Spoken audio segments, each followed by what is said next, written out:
Bạn có từng nghĩ rằng chính lúc bạn cho rằng mình đang gieo thiện lại là lúc bạn đang tạo nghiệp mới? Có thể bạn tin rằng chỉ khi sát sinh, nói dối hay sân hận mới sinh nghiệp, nhưng sự thật đáng sợ hơn. Nghiệp bắt đầu ngay từ những khoảnh khắc nhỏ bé nhất mà bạn không hề để ý. Một ánh nhìn khinh thường, một lời nói vô tình khiến người khác tổn thương, hay một ý nghĩ ganh tị chỉ lóe lên trong đầu. Đó chính là hạt giống nghiệp đang nảy mầm. Đức Phật dạy trong Kinh Tăng Chi, tâm dẫn đầu các pháp. Khi tâm bạn dính mắc thì dù hành động có vẻ thiện, nó vẫn mang mầm của phiền não. Bạn giúp người nhưng trong lòng mong họ biết ơn, đó không còn là bố thí mà là giao dịch. Bạn nói lời nhẹ nhàng nhưng muốn người khác khen bạn hiền lành, đó không còn là ái ngữ mà là ngã mạn được bọc vàng. Cảnh báo này không dành cho ai khác mà chính là cho bạn. Người đang trên con đường tu tập nhưng có thể đang bước lùi trong vô thức. Có 3 dạng nghiệp mới âm thầm hình thành giữa đời: nghiệp của lời nói, nghiệp của tâm ý và nghiệp của vô minh giả thiện. Nghiệp của lời nói bắt đầu khi bạn nói đúng nhưng sai cách. Bạn nói sự thật, nhưng lời ấy như dao bén khiến người nghe đau hơn là tỉnh. Phật dạy, nói lời chân thật nhưng phải đúng lúc, đúng người, đúng tâm. Khi bạn dùng chân lý như vũ khí, bạn đã gieo hạt sân trong lớp áo của đạo. Nghiệp của tâm ý tinh vi hơn. Bạn cầu nguyện cho người khác, nhưng trong lòng lại mong họ thua kém mình một chút. Bạn niệm Phật, nhưng tâm vẫn nhớ đến người khiến mình tổn thương.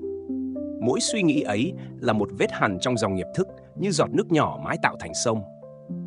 Còn nghiệp của vô minh giả thiện là nguy hiểm nhất. Nó khiến bạn tin rằng mình đang tu đúng. Bạn nghĩ chỉ cần tụng kinh nhiều, làm thiện nhiều là đủ, mà quên rằng tâm chưa sạch thì mọi công đức đều mang dấu vết của ngã.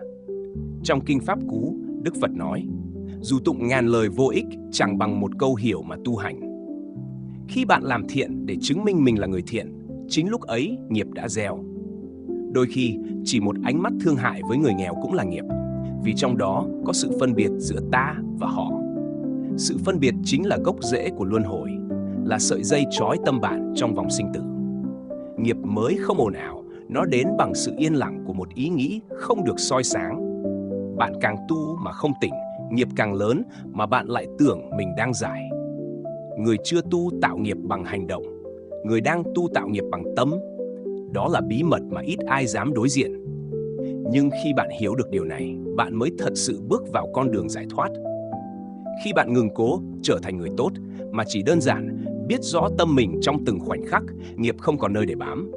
Mọi suy nghĩ, lời nói, hành động trở thành gió thoảng, không để lại dấu vết.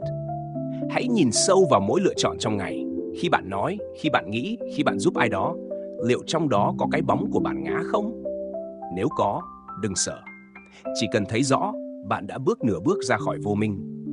Phật không dạy ta sợ nghiệp, Ngài dạy ta thấy nghiệp để không tạo tiếp.